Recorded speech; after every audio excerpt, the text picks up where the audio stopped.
Seja bem-vindo a esse canal aqui do YouTube. Eu sou Pedro Rosa, médico psiquiatra. Aqui eu falo sobre psicopatologia, falo sobre modelo dimensional dos transtornos mentais, falo sobre mudanças que estão acontecendo. E certamente uma das grandes áreas onde o modelo dimensional traz reflexões e por vezes críticas é na área do autismo, transtorno hoje, o DSM chama de transtorno do espectro autista. E eu publiquei recentemente um vídeo de reação a uma entrevista no Roda Viva de um colega que é o José Solomon Schwartzman. Eu fiz a minha reação, pontuei uma série de coisas que ele disse, mas naturalmente ele não é a única pessoa que tem trazido ressalvas à maneira como o diagnóstico de autismo tem sido feito. Eu tenho as minhas próprias ressalvas a essas mudanças, que são diferentes das dele. Mas também outros profissionais. Aqui eu vou trazer uma reflexão sobre uma entrevista que foi dada pela professora Uta Frith. Eu acho que é assim que se chama, que é se pronuncia o nome dela, que é uma pessoa de muita importância para a literatura no autismo, né?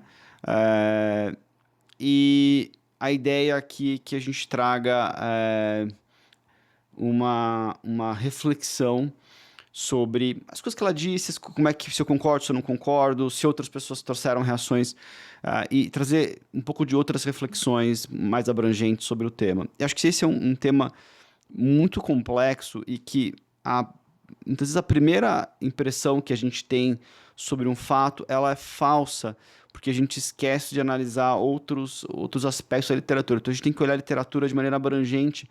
Foi isso que eu fiz em estudo sobre o tema nos últimos 2 anos. Né? Eu estou falando de uma entrevista dela, então eu não estou falando de um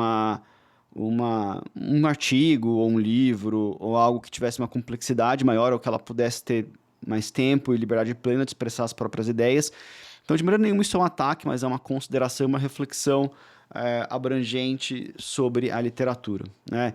Então, eu vou trazer alguns tópicos, eu vou colocar o link, eu não vou ler a entrevista, eu vou trazer as ideias e debatê-las progressivamente, né? O que chamou a atenção muito das pessoas é que um termo que ela usou é que o espectro entrou em colapso. Do que a gente está falando, né? O DSM-5 ele mudou o nome do diagnóstico de autismo, ele aglutinou 4 diagnósticos no transtorno do espectro autista, que envolvia antes o autismo, como as pessoas chamavam antigamente autismo infantil, autismo clássico, com síndrome de Asperger, e outros diagnósticos um pouco paralelos ali, que ficavam ali como talvez diagnósticos de exclusão, dentro dessa ideia de o transtorno do espectro autista, em que haveria, dentre esses diagnósticos, um espectro. Então, tem esse espectro, que seria algo de natureza dimensional, vai do 8 ao 80, e que não é algo como você tem ou você não tem, né? Eu vou retomar uma metáfora que eu fiz, uma maneira de compreender isso na vídeo de reação à Roda Viva,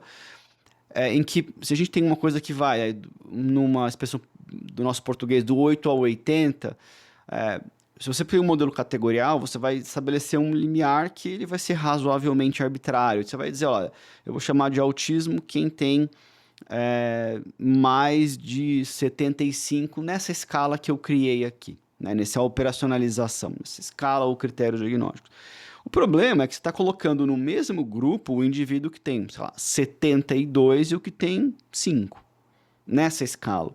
Só que provavelmente quem tem 72 é muito mais próximo de quem tem 76 do que ele é de quem tem 5. Então isso é um problema do modelo categorial.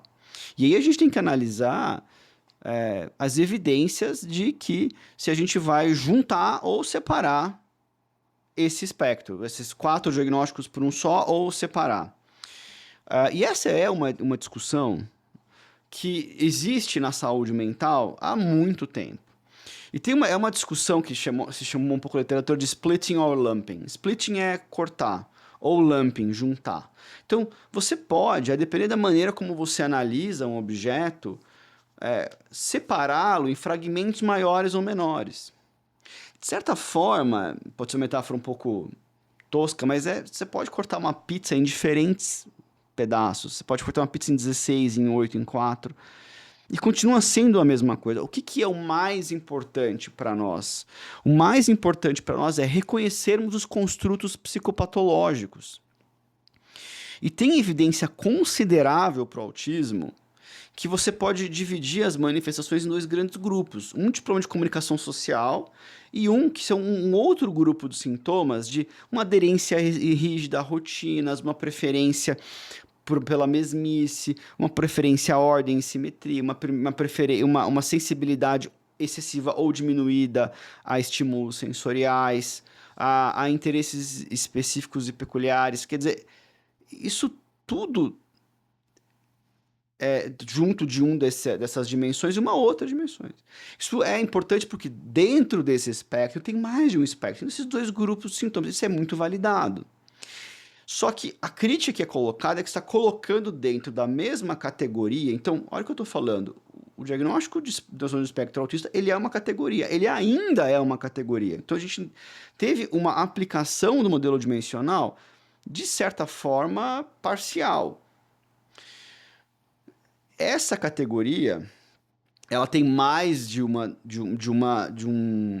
espectro dentro dela, como eu falei, tem esses dois sintomas. E a crítica que fica é que você está colocando dentro da mesma categoria pacientes que são muito diferentes entre si.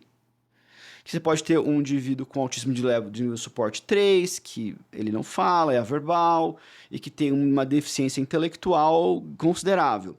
E você pode ter um indivíduo com um QI de 150, que é muito eficiente em muitas áreas da vida, e que ele tem um nível de suporte 1. Então você tem diferenças muito grandes de gravidade. E a questão é que eu fico surpreso como psiquiatra, como médico, que alguém ache isso um grande problema.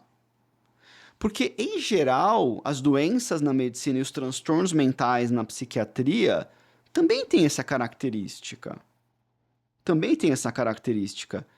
Então, você pode ter um paciente com uma esquizofrenia que preencheu o critério minimamente e que alcançou a recuperação. 14% dos pacientes com esquizofrenia se recuperam. Mas você pode ter um paciente com uma esquizofrenia super refratária que não respondeu a nenhuma droga e nenhum tratamento. E ele tem uma vida muito comprometida com um quadro, por exemplo, de uma hebefrenia. Dando um exemplo da esquizofrenia. Agora, na medicina, isso é todo dia. Você pode ter um paciente que tem uma hipertensão arterial no limite, que ele tem lá 140 por 90 de pressão arterial, e um paciente que tem 220 por 190 de pressão arterial. E isso é a regra na medicina. Então, por exemplo, dentro de uma doença cerebrovascular, você pode ter um paciente que tem uma leve hiperintensidade de substância branca identificada a ressonância magnética como uma noção muitíssimo incipiente inicial de uma doença aterosclerótica, do comprometimento de microvasos dentro do sistema nervoso central. E você pode ter um indivíduo que teve um AVC hemisférico, um acidente vascular cerebral que comprometeu metade do cérebro dele, com sangramento em que ele teve uma morte súbita. Então, está tudo dentro da mesma doença, uma doença cerebrovascular. É claro que tem especificações, né? Você não vai chamar tudo com perfeitamente o mesmo nome, mas está tudo dentro do mesmo espectro. Você pode ter um indivíduo que faz uma tomografia de coronárias e tem uma microcalcificação na coronária, até o indivíduo que tem a maior parte das coronárias afetadas, que provavelmente vai ter sua vida muito encurtada por isso, e que precisa passar por uma cirurgia de revascularização do miocárdio, ponte safena, mamária e tal. E você tem o mesmo espectro de doença. Eu aprendi isso na faculdade. Eu aprendi isso em aulas de patologia.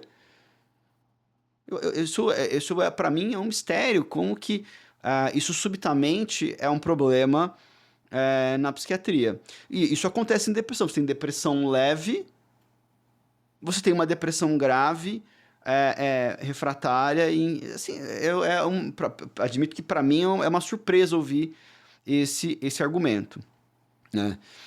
Que, vejam, é diferente do argumento de aumento de diagnósticos, tá? São questões diferentes.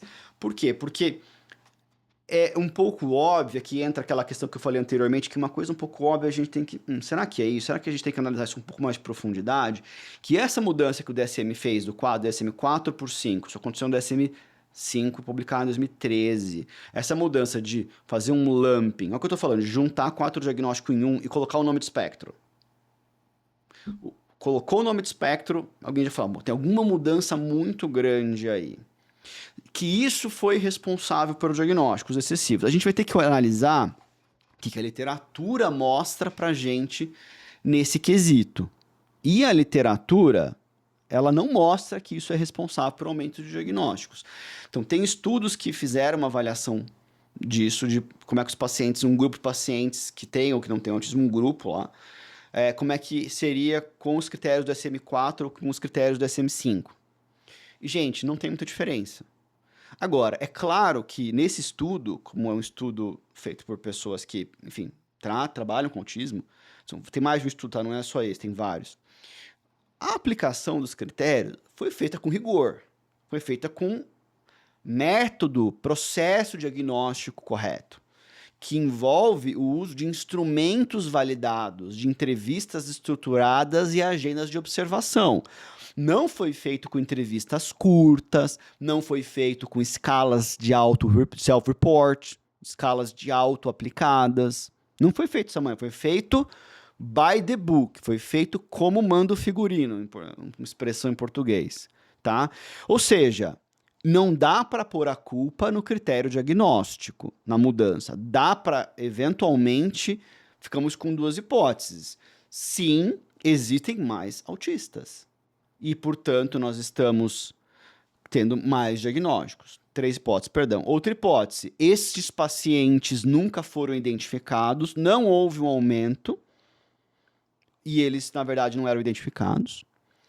Ou, de fato, estamos diagnosticando como TEA, como autismo, transtorno do espectro autista, pessoas que, na verdade, não têm diagnóstico ou têm outros diagnósticos. Então, três hipóteses, claro que a quarta hipótese que é uma combinação disso tudo, porque nada veja, coisas complexas raramente são ou é isto ou é aquilo. Geralmente é um balanço entre diferentes causas para a gente explicar um fenômeno, né? Então, a Altafrit fala, isso é assustador, com autorrelato subjetivo sendo usado para o diagnóstico. Eu aqui uma crítica, porque ela falou que o diagnóstico era muito feito por a observação clínica. Eu acho que ela não especifica, mas meu palpite é que ela está falando da EIDOS, que é uma entrevista estruturada, que é uma agenda de observação, uma observation schedule, que é baseada em evidências e ela é muito, ela é um tratamento padrão, é uma avaliação diagnóstica de padrão ouro.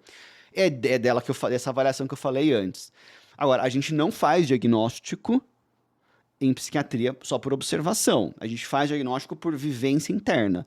Então, dizer que o autorrelato subjetivo ele é um problema, ele não deve ser considerado, isso viola toda a premissa da psicopatologia clássica da psiquiatria, eu sou, em termos de psicopatologia, um indivíduo bastante asperiano, sigo muito o que o Icao e Aspas coloca, não pelos elementos fundamentais que ele coloca, esse paciente é isso, aquilo, mas pela ideia metodológica de que a gente tem que ter método na avaliação psicopatológica. Então, Aspas fundamentalmente traz isso para nós, isso é a essência da psicopatologia asperiana. E a vivência subjetiva ela é fundamental. E as entrevistas estruturadas também são baseadas em evidências, tanto quanto a EIDOS, como a ADR, vão por essa linha, né? Não é... E não é isso que justifica, portanto, como os estudos mostraram. O que a gente vai ter, então, essas outras três hipóteses. Ou as pessoas não estão... ou tem um aumento mesmo, ou esse aumento... as pessoas, na verdade, esses pacientes já existiam, e não é que o aumento é porque houve um erro diagnóstico anterior de não fazer esses diagnósticos, comemos bola por décadas, ou as pessoas estão sendo diagnosticadas de maneira equivocada porque os profissionais não estão fazendo uma avaliação correta. É a minha opinião é que é um pouco de cada, né? Eu não tenho dúvida, e a gente vê às vezes pacientes que têm o diagnóstico tardio. Eu fiz um disclaimer no começo do outro vídeo, eu não trato crianças, tá? Então eu trato adolescentes mais velhos, a partir de 16 a 17 anos, e eu notei uma diferença na minha prática clínica. Não fui só eu que notei, outros profissionais notaram.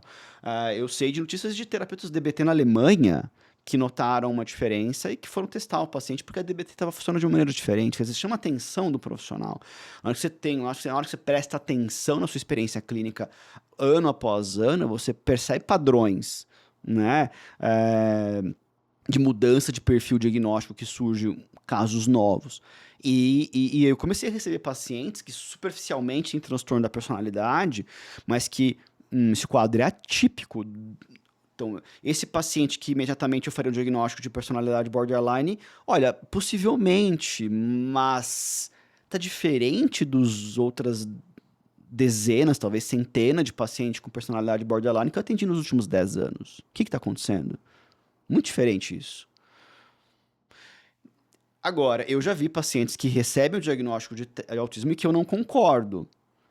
Então, é lógico que aqui isso também é uma outra percepção dos profissionais, porque alguns diagnósticos são feitos de maneira muito ágil, com testes, avaliações que a gente olha e fala, isso aqui não seguiu um padrão apropriado, muito baseado em escalas de auto-report, né? Então, novamente, escalas de self-report, elas servem como triagem. Triagem não é diagnóstico. Da mesma maneira como Papa Nicolau não diagnostica câncer de colo de útero. Ele faz uma triagem e o paciente passa por uma avaliação posterior para confirmação ou não, exclusão do diagnóstico. Então, escalas de auto-report, elas servem como pista, como indício, como uma coisa que vale a pena ver. Mas não é o que... não fazemos diagnóstico meramente com base nisso. Agora, uma outra discussão que tem é a questão dos biomarcadores. E eu acho que essa é uma discussão que eu posso soar muito pessimista, né? Mas a ideia de que nós vamos ter um dia para os transtornos mentais, um biomarcador, como o colega falou no Roda Viva, um teste genético para a síndrome de Down. Eu não estou dizendo que ele disse que a gente vai ter um teste genético daquela maneira, mas que haver um biomarcador com aquela acurácia, com aquela sensibilidade, especificidade, valor preditivo positivo, valor preditivo negativo, aquela acurácia. Não teremos. Não teremos. Né? Não teremos porque outros diagnósticos que são complexos também não têm esses biomarcadores. Então, você pegar doenças autoimunes, não tem biomarcadores perfeitos como a gente gostaria, tá? Várias doenças neurológicas não tem. Então, eu acho que tem uma expectativa que ela não é realista. E se a gente for encontrar alguma coisa, nós vamos encontrar sobre alguns critérios. 3 critérios aqui. Nós vamos precisar, primeiro, de métodos biológicos muito mais avançados do que nós temos, inclusive neuroimagem. Nós vamos precisar de métodos estatísticos. A gente adora a física, né? Como é que a máquina vai analisar o gene rápido, como é que a ressonância magnética vai ser mais detalhada, ela vai ter um nível, quem sabe, que não vai ser só um nível microscópico. Isso é muito importante. Mas a estatística, métodos estatísticos sofisticados é uma coisa fundamental. Né? É que entra o IA, eventualmente. Né? E um terceiro elemento, que é uma descrição fenotípica válida. Descrição fenotípica válida. O que isso significa? Significa que a distribuição de características autistas, de autismo. As dimensões que eu falei, só questões de comunicação social, que também tem suas divisões. Linguagem não verbal, compreensão das relações, todas essas coisas. E os elementos de apelos por mesmice, rotina, sensibilidade sensorial, todos esses sintomas. A distribuição dessas manifestações na população, ela é categorial, ela é dimensional. A literatura, ela é clara que a distribuição é dimensional. Então, se eu pego e faço uma descrição da realidade que é incompatível com a realidade empírica, como que eu espero encontrar um biomarcador? Então, existe, claro, aqui uma descrição de que o modelo categorial ele dificultou isso. Dificultou que a gente descubra biomarcadores ou até outros marcadores que não são biológicos, né? Determinantes sociais da psicopatologia, que são outro elemento importante, tá? Que as pessoas a gente esquece, tá? Então a gente tem um elemento aqui que a gente precisa ter uma clareza muito grande, né? Agora, por exemplo, um exemplo recente de um estudo, também vou colocar o link ali para vocês, que mostrou que existe além dessa divisão por tipo de sintoma, tem uma divisão por curso clínico, que é um outro elemento fundamental. A gente precisa de análise de curso clínico. Então, existe manifestações, uma causalidade genética diferente entre um grupo de pacientes que tem diagnóstico precoce de autismo e os que tem um diagnóstico tardio de autismo. Há diferenças, mas não existem diferenças muito grandes. Existem semelhanças e existem diferenças. De maneira que o dilema de splitting or lumping, de separar ou juntar, continua, não resolve. A gente continua com esse dilema. E que isso, em grande medida, traz para a gente uma perspectiva útil de curso clínico, diferente, ainda que a gente possa colocar dentro do mesmo guarda-chuva. Separar esses dois grupos diagnósticos, diagnóstico precoce, diagnóstico tardio de TEA, em duas categorias, assim, você pode fazer isso. O impacto disso, você não vai diminuir esse excesso de diagnósticos que muitas pessoas entendem que existe, tá? Isso não vai fazer diferença. Você vai continuar diagnosticando as pessoas com diagnóstico tardio em excesso, salvo que a gente tenha padrões de tratamento. Então, a gente está falando aqui de uma eventual consequência de equívocos diagnósticos de profissionais que não estão fazendo o procedimento correto. Olha, tudo bem, isso...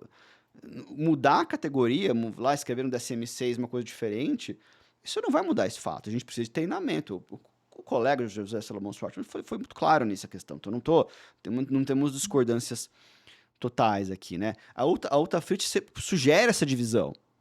Olha, ótimo, isso pode ser feito, mas o impacto disso parece muito pequeno, não é isso que vai resolver essa questão suposta colapso do espectro. E tem outros estudos que mostram que a divisão não é em 2 grupos, é 4. Novamente, você vai ter uma questão de splitting or lumping, de novo, você vai ter 4 diagnósticos ou um diagnóstico com 4 subtipos. Vamos lá, isso faz muita diferença, isso, né? Muito foi criticado essa questão de, puxa vida, a remoção da síndrome de Asperger. Olha, novamente, splitting or lumping não é uma coisa que vá fazer toda essa diferença, né? Uma questão que foi colocada aqui, e a própria Uta Fritz, ela, em certo ponto, defendeu que havia uma continuidade entre Asperger e o autismo, vamos chamar autismo clássico, autismo não Asperger, talvez, né? Ou alguém poderia usar autismo que cursa com atraso de fala, que também não é uma boa definição. Quer dizer, a gente não tem um elemento fulcral que divide esses pacientes de maneira suficientemente eficaz, né? É como se o modelo dimensional tivesse sido inventado. Ele não é, ele é a estrutura empírica da psicopatologia. A psicopatologia ela é dimensional. O que nós vamos fazer quanto a isso? Nós vamos ignorar isso e continuar com o modelo categorial? Eu compreendo que haja dificuldade, eu compreendo que haja uma mudança de cultura, as pessoas têm que aprender uma coisa diferente. Mas essa dificuldade não vai melhorar ao longo do tempo, ela vai piorar. Então, se a gente não fizer essa mudança nesses próximos anos, daqui a 20 anos, quando alguém concluir isso era inevitável e aquela geração não fez essa mudança, só vai ser mais difícil. Então, aquilo que vai ficando mais difícil e a gente não faz, isso chama procrastinação. Aquilo que fica mais fácil e a gente não faz, é um adiamento saudável. Aquilo que vai ficando mais difícil e a gente não faz, chama procrastinação. E procrastinação é um problema, né? Uma outra colocação que foi feita e aí esse é um elemento fundamental para o diagnóstico apropriado, uma das razões do porquê que o diagnóstico tardio às vezes acontece é um conceito de mascaramento, né? Que é, de alguma maneira, a doutora Uta Fritz, ela faz uma consideração muito importante sobre mascaramento, porque muitos profissionais acham que mascaramento é uma coisa exclusiva de TEA, e de maneira nenhuma é. Mascaramento é um fenômeno universal nos seres humanos. Por quê? Porque os seres humanos, eles vão, se eles tiverem um funcionamento saudável, eles vão adaptar a própria identidade de uma maneira apropriada para o contexto específico em que eles estão. vulgo, não se comporta em todos os lugares como se estivesse na casa da sua sala, na sala da sua casa. É assim. Ah, mas isso é mascaramento, uma adaptação saudável. E vem, mas tá bom, mas isso tá bom, isso não é mascaramento. Se é adaptação saudável, mascaramento é quando patológico. Tanto faz. Fato é, seres humanos fazem isso e em algumas circunstâncias isso é um problema. Pacientes com TDAH fazem isso o tempo inteiro. Eles não querem que as pessoas, compreensivamente, que o outro perceba que ele não está prestando atenção naquela conversa. Por quê? Porque é difícil para eles isso. É sofrido. Porque o outro vai julgar, o outro vai criticar. O paciente com TDAH é amplamente criticado ao longo da vida e ele não quer ser criticado. Ninguém quer ser criticado. Quem quer ser criticado? Vamos lá, você quer? Eu não quero. Entendeu? Então, tem esse mascaramento. Agora, o mascaramento no TEA é o mascaramento dos sintomas de autismo. É o mascaramento do indivíduo. Você pode usar termos um pouco semelhantes, não totalmente diferentes, nem totalmente. O mascaramento camuflagem, quer dizer, o indivíduo ele não vai transparecer que ele não tem a compreensão das relações interpessoais, da linguagem verbal e da linguagem não verbal, como um indivíduo típico, em que ele vai ter estereotipias, movimentos, ele vai ter a fala diferente, ele vai ter uma série de características que o apontam como distinto dos outros indivíduos, atípico no meio de típicos, e ele vai providenciar que isso não aconteça, que isso seja escondido a um grande custo de energia, a um grande custo da qualidade, do prazer interpessoal, de gostar das relações. Isso é muito custoso, e isso vai ser tão mais intenso quanto o indivíduo vai ter essa capacidade em algum grau depende de inteligência. Então, o indivíduo que tem um TEA, ele vai conseguir fazer isso muitas vezes porque ele é muito inteligente, ele tem um QI elevado, ele tem uma superdotação também, por exemplo. E isso, portanto, agora, a colega, a professora Ultrafit falou que isso não é um conceito que tem validade. Isso é um conceito que tem bastante validade, é um conceito que ele é estudado, ele é um conceito relevante. Então, veja, com a confusão de que uma vez que os seres humanos todos fazem isso, isto não é específico de autismo. Isso não é específico do autismo em geral, mas isso é específico de autismo em manifestações específicas de autismo, que o indivíduo ele mascara os sintomas de TEA. Então, isso é uma falácia de non sequitur. Uma vez que isso acontece em todos os seres humanos, logo isso não pode ser um elemento diagnóstico de autismo. Não pode em geral, mas em específico pode né? Então, e isso a gente sabe, está associado à psicopatologia no TEA, etc. Então, a doutora Otafit questiona essa ideia de que existe um subdiagnóstico em mulheres. Eu acho que existe um subdiagnóstico, mas eu não acho que ele é tão grande quanto a literatura coloca, porque a literatura muitas vezes aponta isso através de estudos que não são estudos apropriados para chegar a essa conclusão, como, por exemplo, a ideia de que o fato das mulheres terem mais positividade em self-report significa que exista um superdiagnóstico. Não, o self-report positivo, você precisa ter uma avaliação de quantos desses self-reports de fato, você tem um diagnóstico de autismo. Pode haver uma dificuldade de aplicação do critério diagnóstico, porque o clínico ele está acostumado, por exemplo, a interesses específicos dos meninos, dos homens com TEA, dos meninos e homens com TEA, e não está acostumado com os interesses específicos das mulheres. Isso é uma outra coisa. Né? Isso não é um problema do critério diagnóstico, é a aplicação do critério diagnóstico. O critério diagnóstico ele não traz exemplos exaustivos disso. Então, isso é uma outra coisa. A gente tem que especificar quanto tem de superdiagnóstico e de subdiagnóstico em mulheres, por exemplo, e por quê, né? Eu acho que a questão, o fulcro é um mascaramento de não conhecer esse conceito pode dificultar que as mulheres sejam diagnosticadas em parte porque elas parece que mais eficazes no mascaramento. Então, isso acaba passando, né?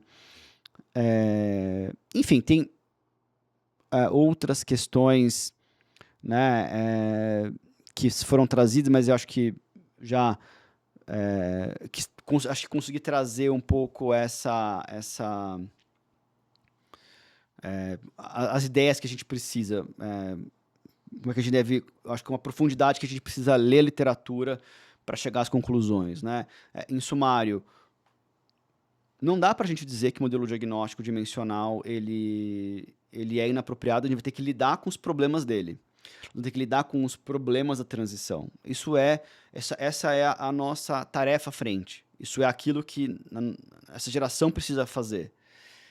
É claro que o modelo tem problemas, ele não é perfeito. Nenhum modelo é perfeito. O que a gente precisa é de um modelo que seja aperfeiçoável. E o modelo categorial, ah, uma das razões do porquê que o modelo dimensional surgiu não foi porque ele é o mais válido. A gente sabe que ele é mais válido há muito tempo. O que aconteceu é que o modelo categorial se mostrou incapaz de explicar, de explicar concretamente os estudos, os estudos clínicos, os estudos empíricos sobre a psicopatologia, e ele emperrou a avaliação neurobiológica, porque, como eu falei, se você tem um conceito categorial e ele deve ser dimensional, na hora que você faz um estudo biológico dele, você vai ter resultados que são complicados. Isso aconteceu. A gente achou que a gente ia achar risco genético específico para transtornos mentais, riscos ambientais específicos, nada disso aconteceu. Curso clínico também nada disso aconteceu. A gente precisa de construtos que sejam dimensionais e mais homogêneos. Tá? Um problema das categorias é que elas são muito heterogêneas, né? O DSM, inclusive, tentou essa separação, né? A CID-11 tem um transtorno, uma classificação de pessoas que têm mais o critério de rigidez, sensibilidade sensorial, estereotipia do TEA, e o DSM tem um transtorno de comunicação social, que é um transtorno mental que tem só o critério de comunicação social e não esse outro grupo de sintomas. Pode ser que, ainda que estejam muito associados, essas duas dimensões, elas têm alguma autonomia, e a gente vai ter que descrever o quadro clínico. A classificação ela tem que ser útil para formulação de caso e tratamento. Então, pode ser que você tenha, eu tenho pacientes que acabam assimilando, né, a ideia de neurodivergência de não ser típico e de ter um autismo, que a rigor pelo DSM eles têm transtorno de comunicação social, porque os critérios diagnósticos não são cumpridos para outro grupo de sintomas. Mas na prática a gente precisa, normalmente, são essas percepção de dimensões mais homogêneas para fazer um diagnóstico apropriado. Então, temos um grande problema de transição. A transição, ela é difícil. Mas como eu falei, se a gente fizer ela amanhã é pior do que ontem. É mais difícil amanhã do que é hoje. Então a gente tem que fazer antes. Aquilo que é mais difícil amanhã tem que ser feito hoje. A gente tem que ter um cuidado para atribuir um aumento de diagnóstico a superdiagnóstico e a mudança de critério diagnóstico. Eu desconheço a evidência, muito pelo contrário, a evidência que eu conheço é que não foi a mudança de critério diagnóstico que trouxe esse aumento de diagnóstico. Eu acho que há hiperdiagnóstico, o Simon Baron-Cohen respondeu dizendo que não há evidência de superdiagnóstico. Quem está na prática clínica vê superdiagnóstico. Eu acho que é uma ingenuidade esperar por evidência, porque sempre houve superdiagnóstico de tudo. Então, há superdiagnóstico de transtorno bipolar, há superdiagnóstico de depressão, há superdiagnóstico de TDAH, e por que não haveria superdiagnóstico de autismo? Existem pessoas com diagnóstico de autismo que não têm autismo. E, na minha opinião, isso se deve a uma baixo rigor de processo diagnóstico realizado por alguns profissionais. É essa a explicação, né? Então, e muitos pacientes que incorporam para si a identidade, eu acho que eu sou atípico, eu acho que tomar muito cuidado com a maneira como a gente verbaliza isso de maneira pejorativa em relação às pessoas. A gente tem que ter esse cuidado como profissionais de saúde. São pessoas que se sentem diferentes dos outros, são pessoas que precisam de um tipo de ajuda, e, na minha opinião, tem questões de transtornos da personalidade, que é um transtorno mental válido, que é um transtorno mental que tem tratamento, e a respeito do que também precisamos ter uma cautela com estigma e usar termos que não são pejorativos para descrever o sofrimento e a experiência difícil que essas pessoas passam. Então, com um tratamento baseado em evidências para a condição que essa pessoa de fato tem. Então, é esse meu ponto de vista. Agora, também houve muito subdiagnóstico, porque muitas vezes a gente recebe diagnóstico, vê um paciente, dá um diagnóstico de TEA para um paciente com 25, 30 anos de idade, e aí começa a olhar que tem um tio que, olha, em retrospecto, provavelmente meu avô, minha avó. Então, isso é uma experiência. Isso acontece com TDAH demais. Quer dizer, tenho muitos meus amigos psiquiatras da infância e adolescência que me encaminham os pais dos pacientes dele, né? Que, nossa, olha, percebi que eu tenho TDAH porque meu filho foi diagnosticado, né? Ou seja, a gente tem que ter uma cautela de não pular de ponta em explicações inicialmente e perceber que as coisas são mais complexas, e que as coisas são mais complexas do que parecem e que muitas vezes uma única explicação, e a gente foi muito em cima de uma única explicação, a gente vai deixar de captar nuances e ter uma opinião excessivamente simples sobre o problema, né? Então, pessoal, esse é o vídeo que eu gostaria aqui de trazer, né? E espero que vocês gostem, deem aí um like, assinem o canal, espero sempre conseguir postar vídeos com frequência. Um abraço e até a próxima.